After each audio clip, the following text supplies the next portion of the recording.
Hi అండి. కొంతమంది పిల్లలు వైట్ రైస్తో పాటు కర్రీ పెట్టామనుకోండి అస్సలు తినరు. అదే రైస్ రెసిపీ ప్రిపేర్ చేసి పెడితే ఎంచక్కా తింటారు.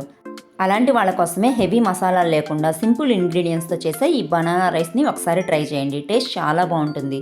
దీనికోసం కడాయిలో 2 టేబుల్ స్పూన్స్ పచ్చిశనగపప్పు, ధనియాలు, హాఫ్ టేబుల్ స్పూన్ జీలకర్ర, ఆవాలు, మీ ఘాటుకి సరిపడా ఎండుమిర్చి వేసి కాస్త ఫ్రై అయినాక మరొక 2 టేబుల్ స్పూన్స్ నువ్వులు కూడా వేసి ఇంకొక 2 నిమిషాలు ఫ్రై చేసి చల్లార్చి పక్కన ఉంచుకోవాలి. ఇప్పుడు అదే కడాయిలో ఇంకాస్త ఆయిల్ వేసుకొని కట్ చేసి పెట్టుకున్న 2 పచ్చి అరటికాయ ముక్కల్ని కూడా వేసి మీడియం ఫ్లేమ్లో మూత పెట్టుకోకుండా ఫ్రై చేసుకోవాలి. ఇవి ఫ్రై అయ్యేలోగా మనం ముందుగా వేయించి పెట్టుకున్న దినుసుల్లోకి చిటికెడంత పసుపు, ఇంగువ వేసేసి మెత్తగా గ్రైండ్ చేసి పెట్టుకోవాలి.